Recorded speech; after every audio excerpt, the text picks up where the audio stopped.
हमारी आज की कहानी है जोरू का गुलाम। एक बार की बात है, राजा अकबर और बीरबल दरबार में बैठे कुछ महत्वपूर्ण मामलों पर चर्चा कर रहे थे। तब बीरबल ने अकबर से कहा, मुझे लगता है कि ज़्यादातर पुरुष जोरू के गुलाम हैं और अपनी पत्नियों के डर से जीते हैं। राजा को बीरबल का यह कथन बिल्कुल भी अच्छा नहीं लगा। इसका उन्होंने विरोध किया। इस पर बीरबल भी अपनी बात मानने पर अड़े थे। उसने राजा से कहा कि वह अपनी बात सिद्ध कर सकता है, हालांकि इसके लिए राजा को प्रजा के बीच आदेश जारी करना होगा। आदेश यह था कि जो व्यक्ति अपनी पत्नी से डरता हुआ पाया गया, उसे एक मुर्गी को दरबार में जमा कराना होगा। राजा बीरबल की इस बात पर सहमत हो गया।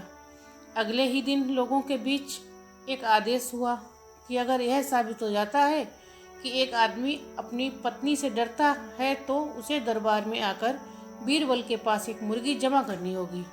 फिर क्या था, कुछ ही देर में बीरबल के पास कई मुर्गियां इकट्ठी हो गईं और महल के बगीचे में सैकड़ों मुर्गियां घूमने लगीं।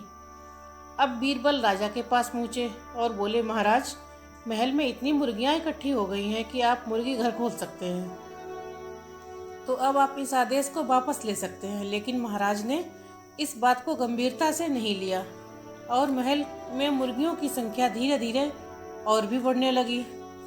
महल में इतनी मुर्गियां जमा होने के बाद भी जब राजा अकबर बीरबल की बात से सहमत नहीं हुए, तो बीरबल ने अपनी बात को साबित करने का एक नया तरीका निकाला। एक दिन बीरबल राजा के पास गए और कहा, महाराज, मैंने सुना है पड़ोसी राज्य में एक बहुत ही सुंदर राजकुमारी रहती है।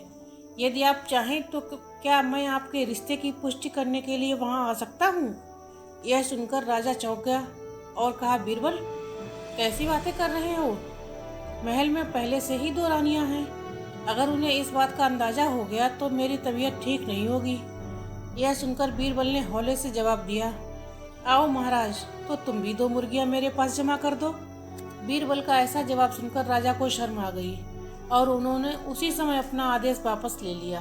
अकबर बीरबल की इस कहानी से हमें यह सीख मिलती है कि शब्दों की चतुराई से हम किसी भी बात को मान सकते हैं। जरूरत पड़े तो बीरबल की तरह बड़ी चतुराई से अपना पक्ष भी पेश करें।